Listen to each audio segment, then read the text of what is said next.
That's, I think so. Hope so. We are live. You got that leather from Chief? How are you?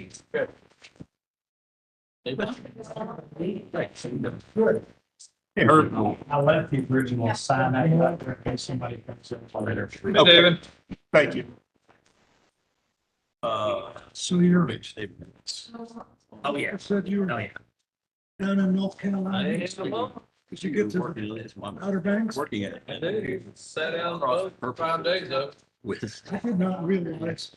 increasing, supporting increasing. No, I didn't grow up, She but did? I mean, Said your family. vacation growing up, because all my cousins, I got like 5 sets of cousins, you fun things. This type of environment. I mean, it's just. So everybody went to Logic Florida, we seems went to to fly North over the issues. I agree. So, there you go.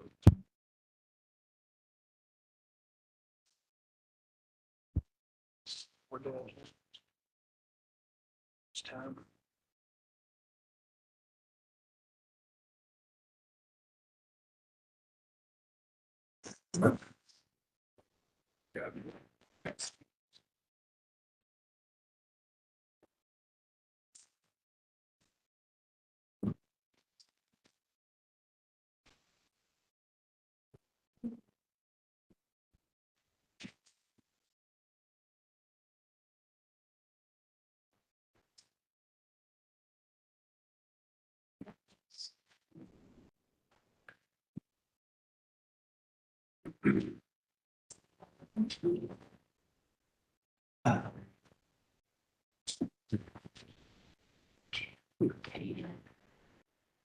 They're two different people. This is Cash. Okay, there was a Katie. It's not. All right. I didn't know. Yeah, okay. It's confusing. So that's correct. It's correct. Good catch.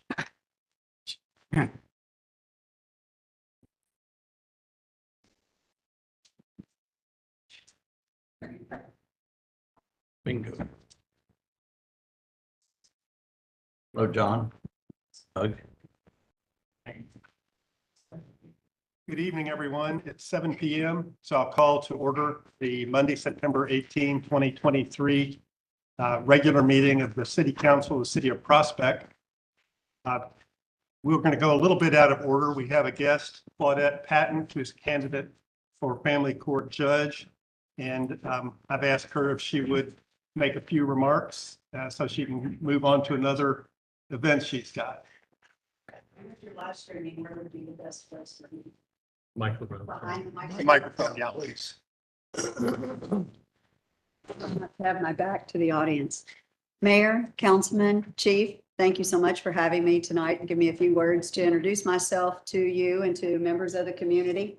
My name is Claudette Patton, and I am running for family court judge. I know you guys remember last year on the ballot, there were every single judge known to man was on the ballot. One of those judges who won her election has decided to retire in June. And so that places an open seat and a special election on the ballot in November. And there are 6 candidates for 1 judicial seat. And I hope that you consider me, and I respectfully ask for your vote. I hope I can count on you to remember Patton on the ballot. And I'll remind you that I am the last candidate on the ballot. So even though I'm last on the ballot, I trust that I'll be first in your heart and you can remember to vote for me. My background is I have over 25 years of legal experience. I've had a variety. I've had a great practice of law. I've been a prosecutor in the Attorney General's office under Dave Armstrong. I've been a clerk to a federal judge. I've traveled the country doing types of litigation, but for the past 12 and a half years of my legal practice, it's been dedicated to the majority of family law. And what family law and what a family court judge does for you is not just divorce and custody cases, which that pretty much touches the life of every single person that's in this room. We've known somebody who's had to go through a divorce or to a custody issue. But it also covers adoptions. It covers the child abuse cases that come through dependency, neglect, and abuse court. And it also covers the domestic violence orders and emergency protective orders that come before the court. So that makes up the body of family court. And that is why it's very important. Kentucky is very unique. We are actually a leading model in the nation for the way we structure our court system. It's called Family First, one family.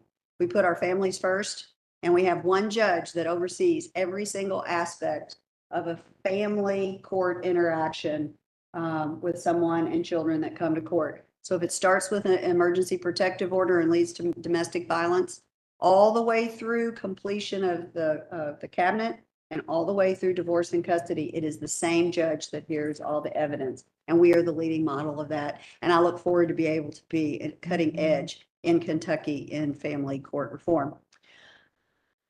A few things about my background. On the ballot, I am the only candidate that has been a clerk to a federal judge. So I have courtroom experience. I am the only candidate that is an educator. My background is in special education and persons with disabilities. So I am able to understand all the education impact and the trauma-based education necessary for the children who come through our dependency, neglect, and abuse court. The third thing is as I look through the room that I think will be important to you, I'm the only grandma on the ballot. And while that is humorous and makes me smile that you, in that endearment, it's very important because in today's population in Kentucky, between 50 and 60% of our children that come through dependency, neglect, and abuse court that are removed from their parents are being raised by their grandparents in this state. So you need someone who is a grandparent who understands what that means and the resources that we need to provide through the court system and through the cabinet for our grandparents who are suddenly back into the parenting role. Thank you for your time. I know my 3 minutes are up. I again say my name, Claudette Patton. Hope you remember me on the ballot, and I am grateful for the time that you have given me. Thank you. Thanks, Claudette. Appreciate you coming in. The next item on the agenda is the approval of the minutes. Those have been distributed. Is there a motion to approve the minutes? Second. Motion's been made and seconded. Any changes or additions? If not, all in favor, please say aye. Opposed? The minutes are approved. Next item on the agenda is comments from citizens. We've got three folks signed up to speak. So I'll ask Carolyn Embry, if she would, to please address the council.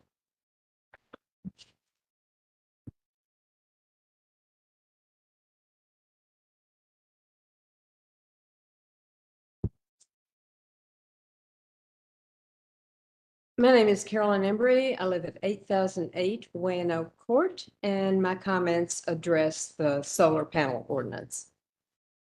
I want to state at the outset that I'm opposed to this ordinance as it's currently written, and I'm speaking as a person of faith and as a grandmother. John and I attend First Christian Church on Wolf Pen Branch Road, and the church's denomination, the Disciples of Christ, has a current initiative advocating for creation care, with the belief that people have a responsibility to care about and for God's creation, to preserve and protect our natural resources for future generations. First Christian is currently embracing this initiative by identifying and helping to promote ways to reduce our carbon footprint. And our research indicates that one of the top 5 most significant things people can do is install solar panels. That is ranked even higher than recycling. Ordinance 631 will prevent some residents who wish to install solar panels from doing so, since the panels often require a front roof placement in order to maximize sun exposure. Perhaps you're not aware, but there are lovely homes in nice Louisville neighborhoods which have solar panels visible from the street. And if this is considered an eyesore, well, it may be time to readjust our attitudes and alter our perception of what is and isn't aesthetically objectionable. I know you love Prospect and want it to remain beautiful. I get that. I also want to live in a beautiful city, but I want to live in a progressive city as well. We've made great strides toward that end in the last decade. We have lovely parks with a playground and programs for people of all ages. We're a tree city. Soon we'll have roundabouts. These are all marks of a forward-thinking city. Ordinance 631 takes us backwards. It is not progressive or visionary, and it certainly doesn't reflect pressing environmental concerns.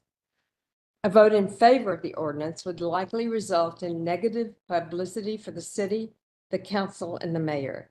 And I don't want that for you or for any of us. But there's no pressing need to make a decision on this ordinance tonight. So I urge you to please take more time for thoughtful consideration and do some further research into best practices, rather than only reviewing other communities' ordinances. I would hope that Prospect would want to stay a step ahead and offer more latitude to residents who only wish to conserve energy and help save the planet.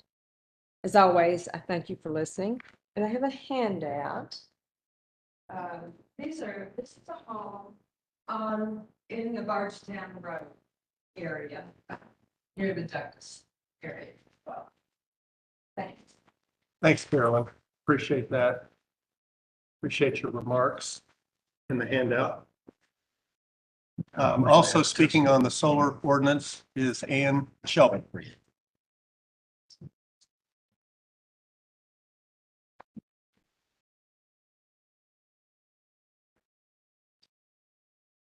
I'm reading a letter, I thought it would be Certainly.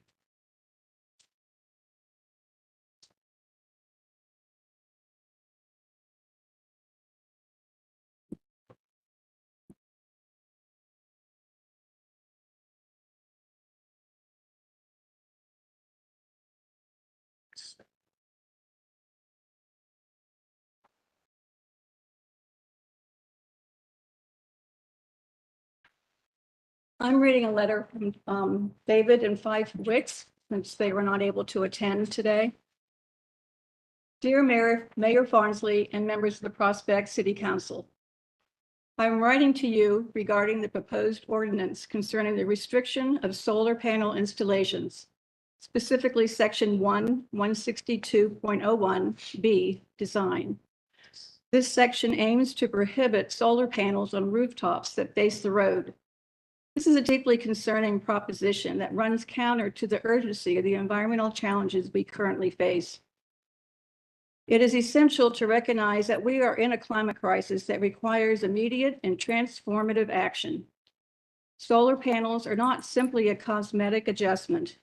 They are an active response to mitigating the existential threat of climate change. Limiting their installation sends a regressive message, suggesting that the city of Prospect does not prioritize environmental stewardship or the well-being of its residents and future generations. In this context, I would like to bring to your attention that the Kentucky Resources Council has developed the Kentucky Model Solar Zoning Ordinance 2.2.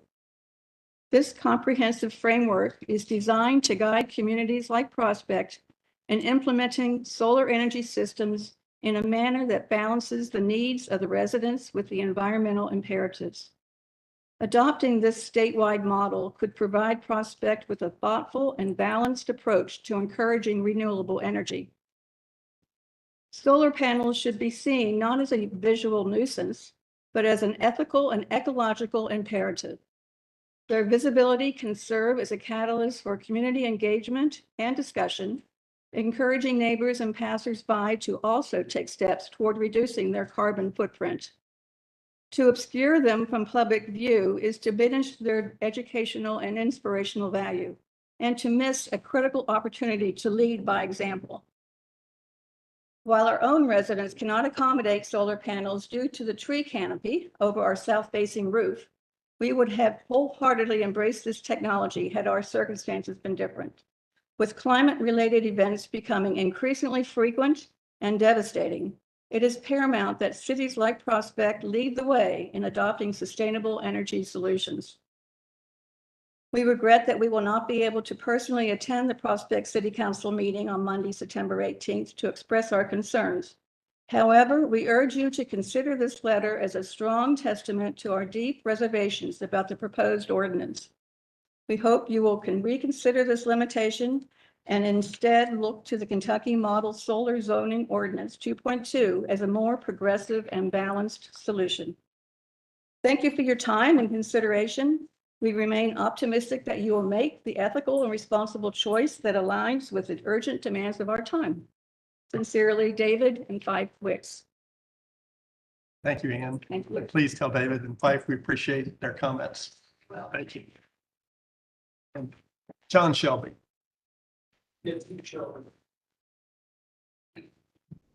So Mayor Florence Lee and council, I rise in support of the two previous speakers in the letter that you have before you.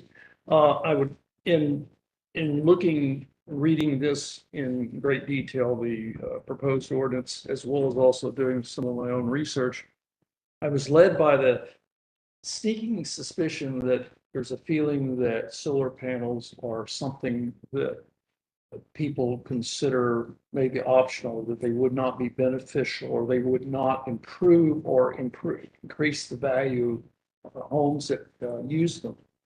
So a little brief research led me to the Forbes magazine, which many of you may be familiar with, dated September 14th, 2023, about where the value of solar panels are. How do solar panels increase home value? Every dollar that a solar panel saves you on electrical bills increases the value of your home by $20. And according to Zillow, homes with solar panels sell for 4% higher than those without them. In addition, as far as do solar homes sell faster? Yes. Now, I don't know who the source was from this. They quote the source, but they said it's been proven that homes with solar panels sell 20% faster than those without them. Also, it has been said that the valuation of homes with solar panels, of course, these are ones that are well done, not ones that are derelict or otherwise not appropriately formulated or built, that actually, because they do increase the valuation of homes, organizations like PVA will come back and reassess those. And as my understanding is that increased assessment leads to additional revenues into the city coffers. So I wouldn't look upon solar panels as necessarily a devaluation of property. If inappropriately done, if derelict or otherwise, yes, it could affect property values. But the presence of them, the visibility of them, is not in and of itself seem to be something that would bar them from being utilized and utilized effectively. As far as the glare goes, solar panels are better than they ever have been in the past. And the idea behind the solar panel is to take every bit of photonic radiation in and keep it from being returned outward. So there are various measures that are taken to decrease any chance of glare. Is there a possibility? There may be a possibility, but the extent to which is said to be about the same as sunlight on murky water. I know currently we have skylights on several roofs throughout Prospect, many of which can be seen from the street. They are, as you know, usually elevated off the roof line and do reflect some light. So we already have devices sitting on tops of our roofs throughout that might be considered aesthetically distressing to the roof line, but we don't consider it that. And I would similarly say to you that solar panels, besides being a value to the homeowner, is also a value to the community. Recently, we talked about, or I heard talked about here, about the roundabout and going to Carmel. I also have some papers from Carmel, Indiana, which of course is a different community because it's 100,000 population as opposed to 5,000 or 6,000. But they have some very excellent information about how they have adopted the use of solar panels within the city. If you do not have this, I'll be happy to share it with the council. I do not have copies, but I mean, didn't make any extra copies to go around, but I should be more than happy to submit this. First is a letter from Mayor, James Brainerd back in 2021 when he was mayor of the city of Carmel. I don't know if he still is or not. Yeah. And very excellent organizationally that I can tell from the way they handle solar energy in the city of Carmel. Thank you. Thank you, Dr. Holmes. I'll make copy. Okay. All right. Thank you. Thank you, Doctor. Thank you. Appreciate it. Okay, that concludes the comments from citizens. We'll turn next to the mayor's report. I'll report that Chief Sherrard has been working diligently on securing 4 flock cameras for Prospect. He'll talk further about that in his report this evening. John Carter will provide a financial report. I'll report simply that the city remains on a sound financial footing and holds $3,360,000 cash on hand. We will be meeting with the Prospect resident and retired CPA Steve Pennington to fully understand our cash flow. We had another successful concert in Little Hunting Creek Park on Sunday, September 10th. The Cheryl Rouse Band, the best attended so far. It was a lovely evening. Thank you to John Evans, David Holmes, Carolyn Embry, and others for organizing a terrific inaugural concert series. Yesterday, the Fox Harbor Neighborhood Association held their annual picnic at the Pavilion in Little Hunting Creek Park, and that was another successful event. On Friday evening, Sally Schneider led a group of between 30 and 40 Prospect residents, including 19 children, to Lynn Family Stadium for a women's soccer game. After the game, the children had an opportunity to meet the players on the field. Everyone had a great time. The new recycling system began on Thursday, September 14. I continue to be impressed with Rumpke's professionalism. They did an excellent job in helping our residents adjust to the change. Several residents have taken advantage of our volunteers, of our offer of volunteers who assist in getting their carts to the curb. Cost savings from the recycling change is $200,000 on an annual basis, and that led to the amended budget that the council gave a first reading to at the August meeting, and that will be before the council for a second reading this evening. Of note, in the amended operating budget is a proposal for retention incentive pay for city employees, and also an increase in the liability insurance coverage for the city. So that concludes my remarks, my report. We'll next turn to the financial report from John.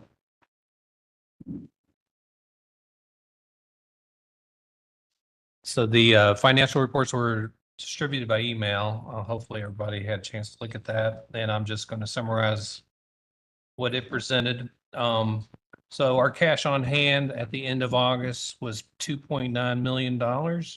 That consisted of our checking account, our 1-year CD, and our new investments with Kentucky League of Cities. You reduce that amount by the restricted funds that we're holding for pension obligations. That leaves us an unrestricted balance of $1.1 million. The restricted revenue, road revenue fund currently is at $160,000 and change. And all the budget lines are currently in order. Of course, we're only in our second month. And if there's any questions. Thank you, John. No questions. We'll move to the Forestation Board report. Lee?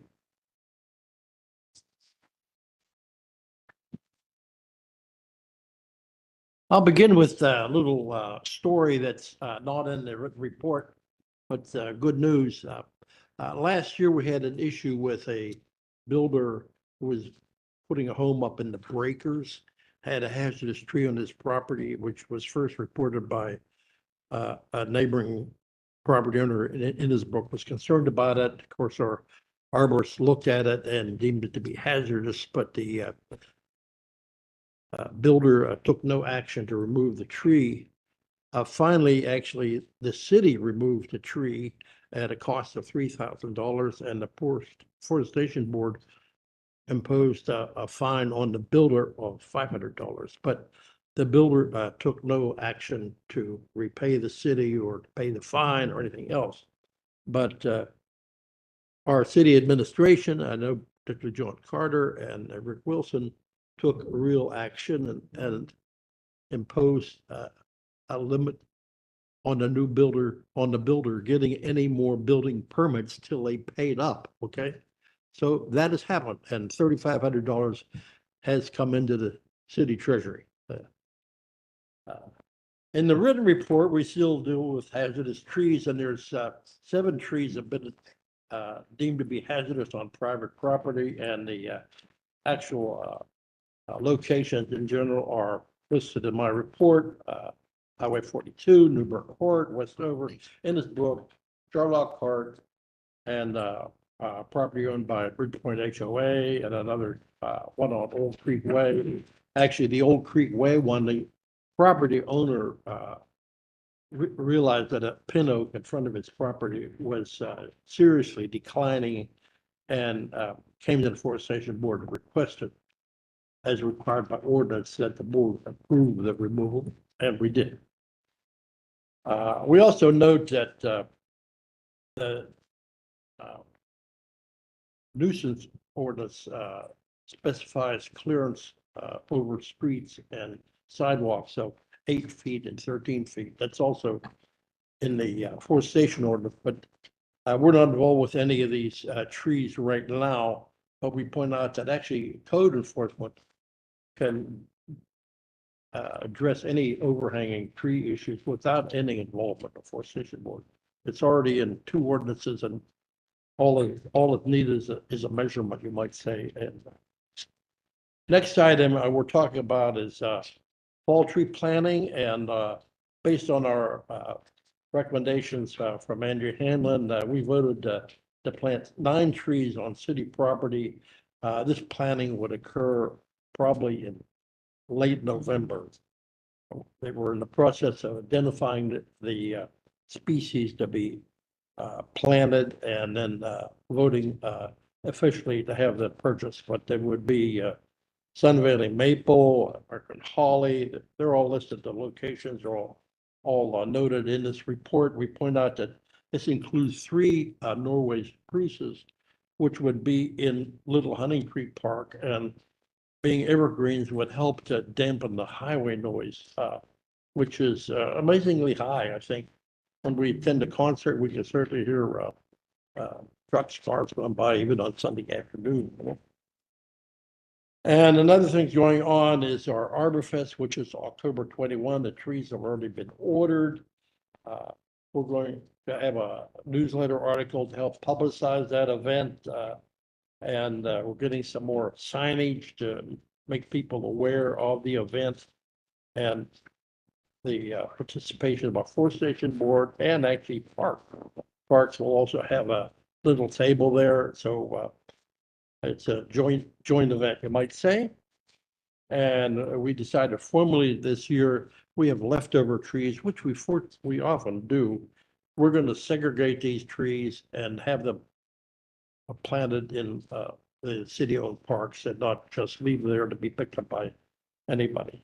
And the next item is the board decided to go ahead with another canopy tree offering in January. This is where the city and the property owners share the cost. It costs roughly $300 to buy a nice 2-inch diameter tree and have it planted by a contractor, and also have a tree guard put on it to protect against the deer. We've moved around 11 of these trees so far, and survey that we ran shows that the people who participate in this program are very happy with the trees they're getting and what's happening with them. Any comments, questions? Questions for Lee? Please thank you for the very good report and for the written report, and please thank the members of the Forestation Board for their good work. Next is the Parks and Recreation Advisory Committee report. Linda?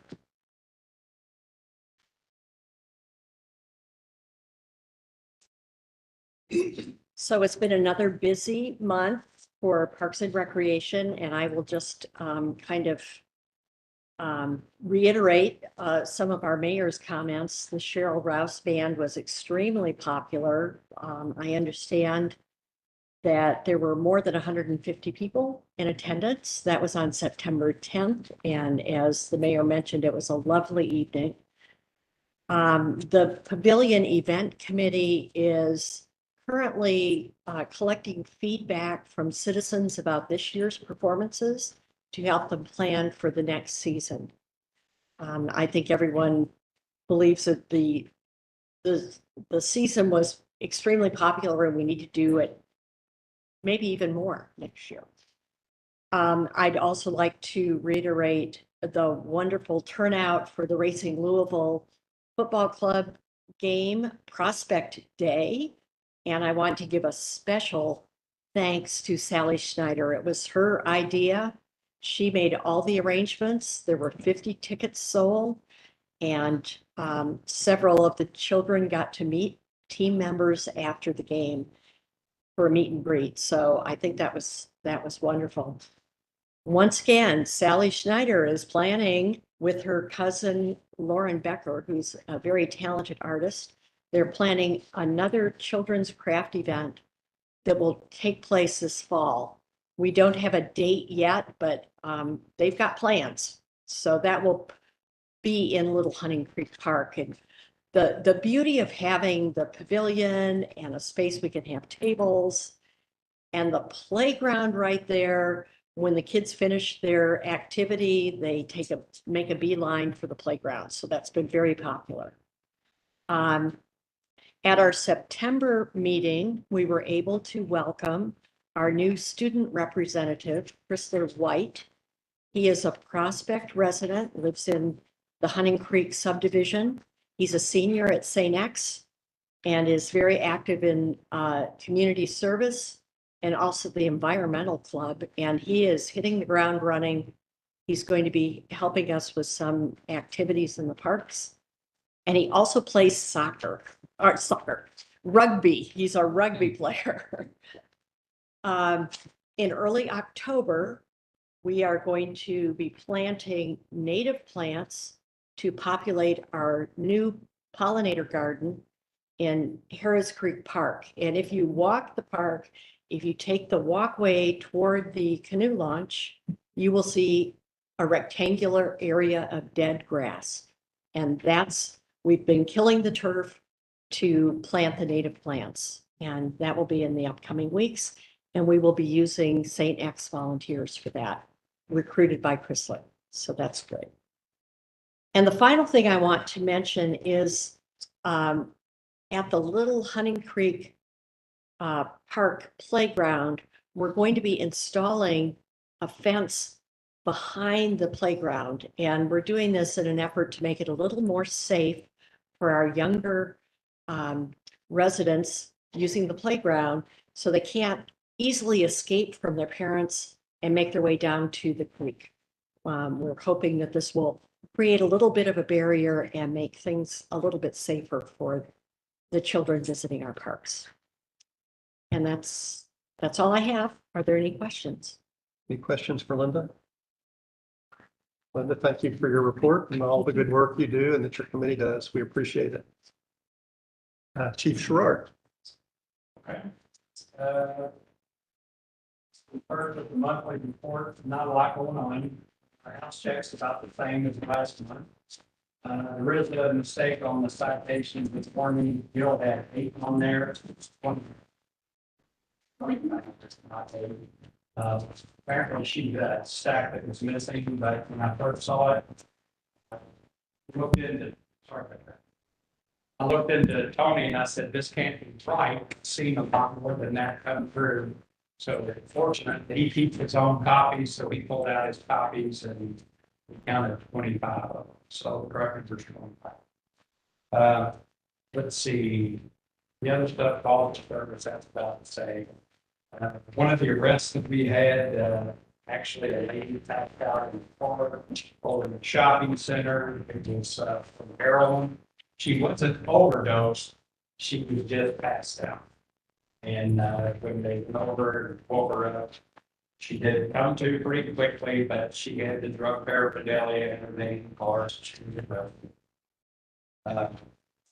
In felony reports, there was one, we had a stolen car coming back in the apartments up there. And the owner wasn't aware that the car was stolen, but LMPD called us and said, hey, we've got a car out here. And it looks like it was broken into and it comes registered to you. So they called us, we knocked on the door and they said, yeah, my car is missing. So that's pretty good. It was stolen in the car and paid that. And the other felony was a theft from a vehicle at the country club. Somebody actually forced into through a window and stole a designer purse that was visible, unfortunately. A few of the other ones, we had a few like neighbor disputes that have gone on for a while. We just constantly kind of get stuck in the middle of it. And it seems pretty nitpicky, you know, to us, and we try to help them get it resolved. Everyone that's kind of lingering. It's not serious, but these two people cannot get along. And I just don't know what. One of them wants to take warrants from the other, and we've been down to the warrant desk. We've explained the situation to the warrant clerks or whatever, and they say, "You've got to be kidding." So that's what we've been dealing with last month. Was you've got to be kidding on 2 different occasions. So that was interesting. Fortunately, I didn't go there because I probably would have said something a lot worse than you have. Let's see. And I think you mentioned something about the block cameras. I'll probably go into a little bit more depth on it. SWAT comes up with a couple of different products that they have. The one that we looked into before and the one that we are going to get is the license reader. There's a lot of misinformation that goes out about SWAT cameras. Everybody thinks that there's like facial recognition and like that. That's not true. Systems that are pretty much used nationwide. It's a LPO, it's license plate reader. And all that does is you can find wanted people from it, you can find missing people from it, but it's only when you can tie in a license plate to all of this other data. And usually when you've had somebody that was arrested for something, usually it's associated in the vehicle, they'll enter a license plate into that. When there's a warrant subsequently on that, we can trace it through that type of information. The good thing about it is you can also enter partial tags. So if you had somebody that you suspect could be involved in thefts, say over in the city of Louisville, things like that, we could put in a parcel number to see if that vehicle enters in our subdivision. So we would know if they're basically within our midst. You can, and also not only for tags, or even other identifiers that families will pick up. Because basically it's filming the rear end of cars as they go through. There can be other identifying marks on it.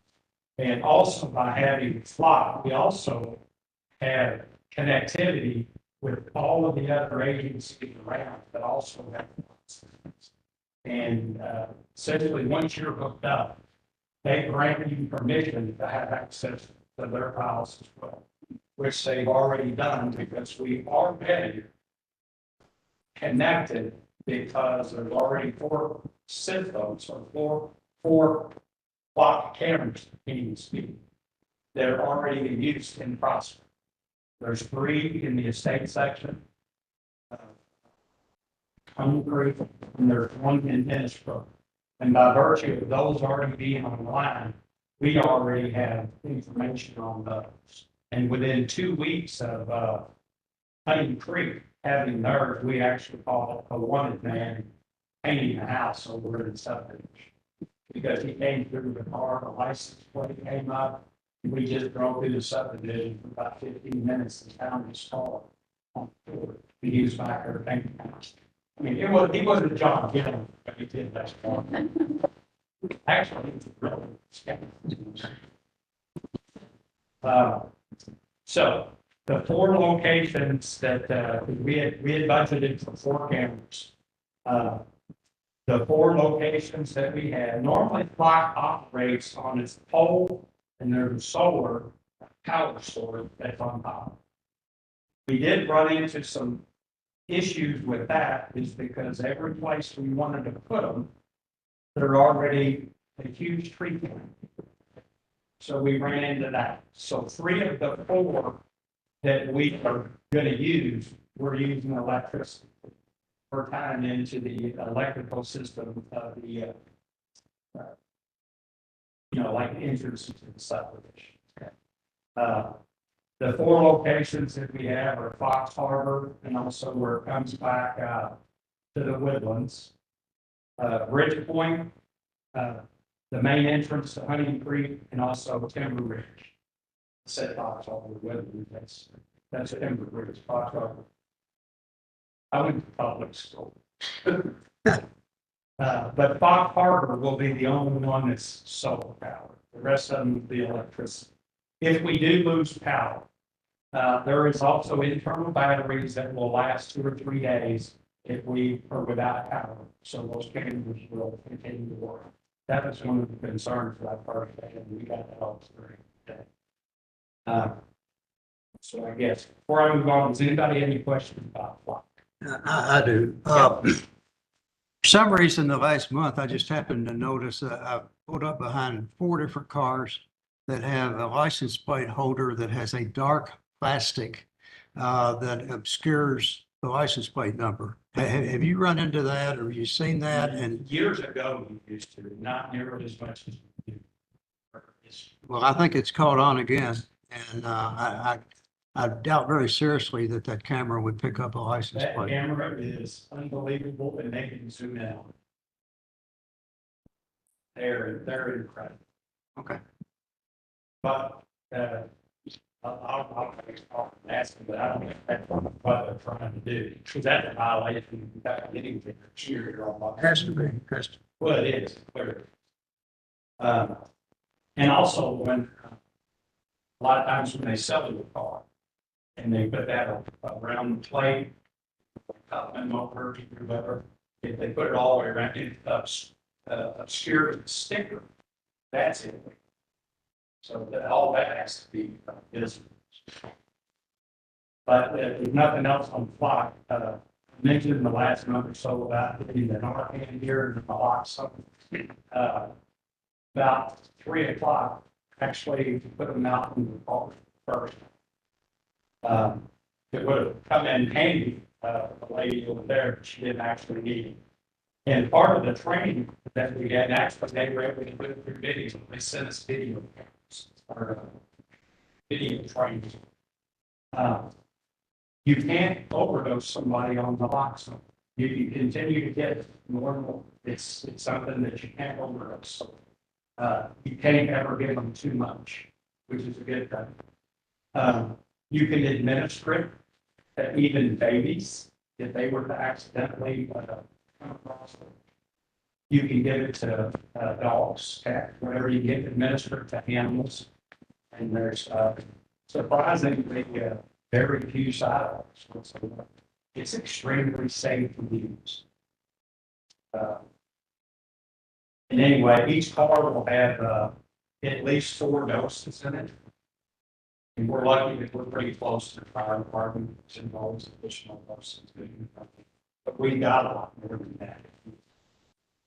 It's, every day on officer patrol kit, there's all kinds of stuff that we put in there, and we ran out of space in that. So I was able to get some additional, like zip-up bags that fit in our hand or attached bags. So we'll have to put them all. And the state will reimburse or restock whatever. We just want to know. Anybody have any questions? Or naloxone. Any questions for the chief? Jeff, thank you. Thanks for your hard work on the block cameras. I think that's going to be a good tool for. No, you did it. It was a great report. We appreciate it. Appreciate your efforts. Next item on the agenda is unfinished business. And one item that isn't listed under here that I'll mention is the status of the transition in the library. And I'll tell you that John Carter and Julie McGovern, one of our receptionists, have been working with volunteers in a very successful transition. John Clark, our council member, has agreed to step in as the CEO, if you will, of the library committee. So I think we're doing well there, and things are going to move forward for us. That brings to mind, or brought to mind for me, the status of the history book. I know that Sandra had gotten interviews with a number of Prospect residents about the history of Prospect and had those transcribed. We do not have, or I do not have not seen the transcripts. I've checked with John Carter and with Ron. They have not, they don't have those transcripts. And I wondered, Frank, if you might check with Sandra and ask her where those are, if we could get copies of those for the city. Specifically what? They're transcripts of oral interviews that were conducted in connection. Interview notes and that type of thing, or what? No, they're transcripts. They're taped and then they were transcribed by a court reporter. Oh, okay. So it's my understanding. Okay, I don't know, but I'll ask. If you would, that would be great. I appreciate that. Thank you. Anything else on that, John? No, I think it's moving forward. Okay.